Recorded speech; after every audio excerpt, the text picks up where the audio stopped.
ఓం శ్రీ గురుభ్యో నమః.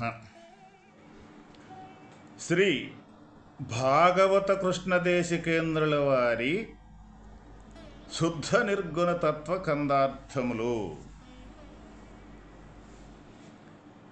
ఎరుకను కలలోపలనే నరుదెంచితి, మీరట్ల ఎరుదెంచితిరి.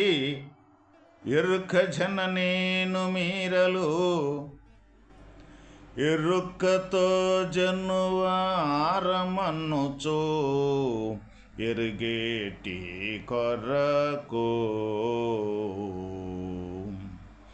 గ్రంథము చేస్తి నెరిగే వరకు.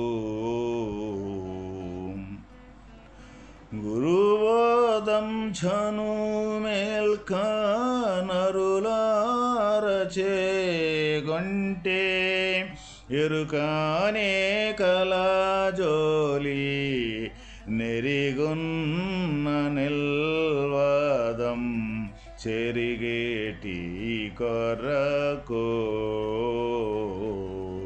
గ్రంథము చేస్తి నెరిగి వరకు.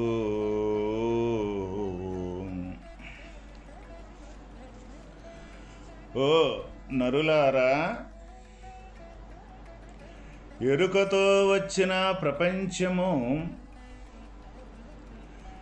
ఎరుక వలనే తోచుచున్నది. ఆ ఎరుకకు ప్రపంచమాశ్రయమగుచున్నది. మరల ఎరుకతోనే ప్రపంచము పోవుచున్నది. ఓ నరులారా, ప్రతి ఒక్కరము కూడా ఓ నరులారా అంటే మానవ దేహము ధరించిన ప్రతి ఒక్క మనిషి కూడా తెలుసుకోవలసిన విషయం ఏమిటి అంటే, ఈ సృష్టికి మూల కారణమైన స్వరూపము అసలు ఏమిటి, అసలు ఈ సృష్టి అనేది ఏ విధంగా జరుగుతూ ఉన్నది. అందువల్ల ఇక్కడ ప్రభువుల వారు మనకు తెలియజేసిన విషయం ఏమిటంటే, ఓ నరులారా, ఎరుకతో వచ్చిన ప్రపంచము ఎరుక వలనే తోచుచున్నది. ఆ ఎరుకకు ప్రపంచం ఆశ్రయమగుచున్నది. ఇక్కడ ఎరుకతోటి వచ్చే ప్రపంచం ఏంటిది? ఇప్పుడు ఇందాక మనం చెప్పుకున్న రీతిగా గాఢ సుషుప్తిలో ఎరుకనేది నిశ్శబ్దంగా నిశ్చింతగా గాఢ సుషుప్తిలో ఎరుకనేది గుర్తిరగకుండా ఆగి ఉన్నది. మరి మేల్కొన్నాక అప్పుడు ఈ శరీరాన్ని, ఈ నేనుని, తర్వాత ఈ ప్రపంచం కానీ ఈ మొత్తాన్ని కూడా గుర్తెరుగుతుంది ఈ శరీరంతో మిళితమైన ఎరుకే. ఇక్కడ ఏం చెప్తూ ఉన్నారు మనకి? ఎరుక వలనే ఈ ప్రపంచం మొత్తం తోచుచున్నది. ఆ ఎరుకకు ప్రపంచం ఆశ్రయమగుచున్నది. మొట్టమొదట ఈ ఎరుక వలనే మనకి ఈ ప్రపంచం మొత్తం కూడా గోచరం అవటం జరుగుతుంది. మనం బాగా పరిశోధన చేసినట్లయితే ప్రతి ఒక్కరము కూడా మనం దీన్ని విచారించి మన అనుభవంలో పరిశీలించినట్లయితే మనం గుర్తెరిగితేనే ఈ ప్రపంచం అనేది ఉన్నది. మనం గుర్తెరగకపోతే ఈ ప్రపంచం అనేది లేనే లేదు. అసలు లేదో ఉందో అన్న విషయం మనకు తెలియదన్నమాట. అప్పుడు దీనికి మూల కారణం ఎవరు? మనం గుర్తెరిగే ఎరుకే ఈ ప్రపంచానికి మూల కారణమైంది.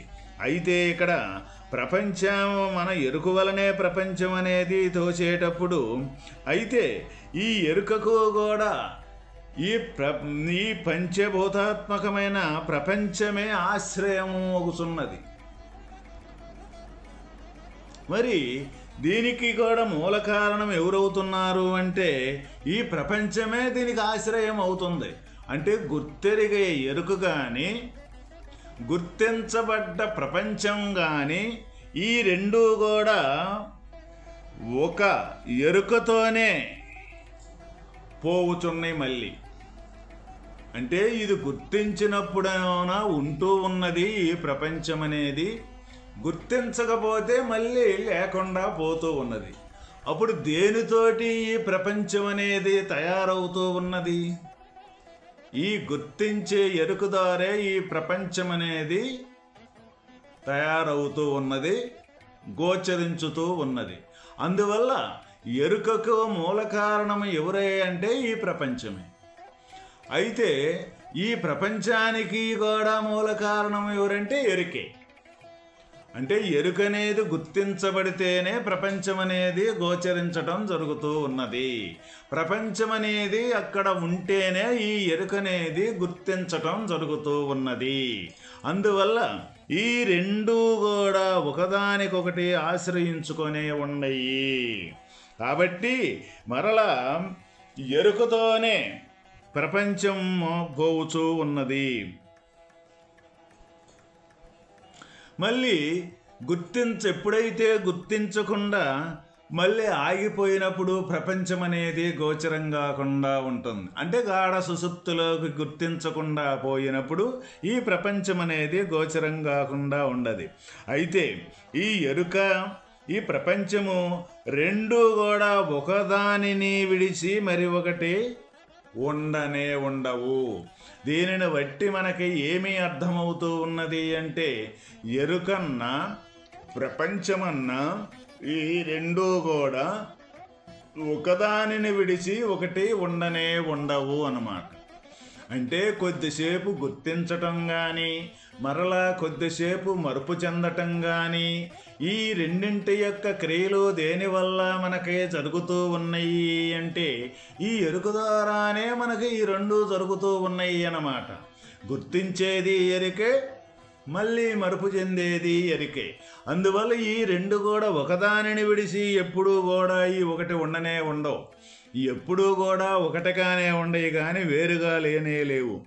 అటువంటిది కళ లోపల నేనును మీరును వచ్చి ఉన్నాము అంటే ఈ రకంగా ఈ ప్రపంచాన్ని గుర్తించేది కానీ ప్రపంచం కానీ ఈ రెండు కూడా కళ లోపల అంటే కళ లాంటివే కానీ ఈ ఎటువంటి పరిస్థితుల్లో కూడా నిజమైనవి కాదు. కళ అంటే మనం కలగలినప్పుడు నిజంగా మనకే గోచరించుతూ ఉంటాయి. కళ మేలుకున్నాక కళ అనేది లేకుండా పోతూ ఉంటుందన్నమాట. కాబట్టి ఈ ఎరుక కానీ ఈ ప్రపంచం కానీ ఈ రెండు కూడా కళ అనేది ఏ రకంగా మనకు నిజమని గోచరించి కనపడకుండా పోతూ ఉన్నదో అదేవిధంగా ఈ ఎరుక ఈ మరుపు ఈ ప్రపంచం అనేది కూడా ఆ తీరుగా కనపడకుండా లేకుండా పోతూ ఉన్నాయి. అయితే ఇక్కడ నేను ఈ చెప్పబడే నేను కానీ ఈ ప్రవచనాన్ని వినే ఎవరైతే వింటూ ఉన్నారో వాళ్ళు కానీ ఈ ఇద్దరము కూడా కలలోపల వారమే కానీ ఎటువంటి పరిస్థితుల్లో కూడా మరలా ఈ ఎరుకతోటే మళ్ళీ పోవటం జరుగుతూ ఉన్నది. ఇప్పుడు నేను చెప్పేది ఎరుకతోటే చెప్పటం జరుగుతూ ఉన్నది, మీరు వినేది కూడా ఎరుకతోటే వినటం జరుగుతూ ఉన్నది. కాబట్టి ఈ నేను చెప్పే నేను వినే మీరు ఈ రెండు కూడా ఎరుకతోటే కూడుకోనుండయి అన్నమాట. కావున నేను నా సద్గురుమూర్తి బోధ వలన ఎటువంటి కలయను మాయ వదలి పరిపూర్ణ మేల్కో చెంది ఉంటిని. ఈ కళని నేను నిర్ణయించుకొని ఈ ఎరుక మరుపులు ఈ ఎరుక ఈ ప్రపంచము ఈ రెండు కలేనని ఇప్పుడు నేను చెప్పేది మీరు వినేది ఈ రెండు కూడా కలలోని వార్తలేనని నిశ్చయించుకొని నా సద్గురుమూర్తి అంటే నా గురుస్వరూపమే రూపకమైతే ఉందో నా గురువు ద్వారా నేను పరిపూర్ణ మేల్క చెందియుంటిని. మీరు కూడా పరిపూర్ణ మేల్కని జెంది ఎరుకను కల మాయజోలి వదలి ఈ జనన మరణ రహిత స్థితి పొందుట కొరకై ఈ గ్రంథమును రచించితిని. నేను ఏ విధంగా ఇది ఎరుక, ఈ ప్రపంచము ఎరుక రెండూ కూడా కలలోనేనని సరే తెలుసుకొని తర్వాత ఈ చెప్పేది వినేది కూడా కలలోని వార్తలనే తెలుసుకొని ఇది వాస్తవంగా మా సద్గురుమూర్తి అయిన ఏ గురుస్వరూపం అయితే ఉందో ఆ గురుస్వరూపం యొక్క ఆధారంతో పరిపూర్ణం యొక్క మేల్క అటువంటి పరిపూర్ణం ఇటువంటిది, ఈ రెండూ లేనియి అని ఆ పరిపూర్ణమయందు మేల్కనేది చెంది ఉన్నాను. కాబట్టి అటువంటి పరిపూర్ణం యొక్క మేల్కు చెంది ఉన్న నేను మీరు కూడా పరిపూర్ణ మేల్కను చెంది ఈ ఎరుకయను కల మాయ జోలి వదలి ఈ జనన మరణ రహిత స్థితిని పొందవలేను. పొందుట కొరకై ఈ గ్రంథమును రచించితిని. అంటే కృష్ణదేశిక ప్రభువుల వారు ఏ విధంగా మనకు సెలవీయటం జరుగుతూ ఉన్నదంటే, ఈ ఎరుక అనే మాయను వదిలేసి నేను పరిపూర్ణ గురుమూర్తి ద్వారా నేను పరిపూర్ణం యొక్క మేల్కనేది చెంది ఉన్నాను.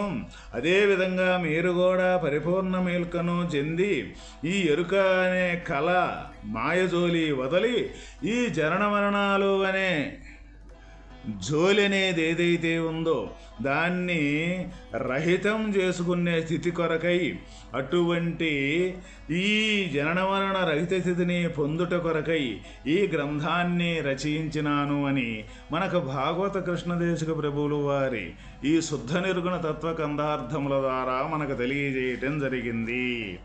ఓం తత్సత్.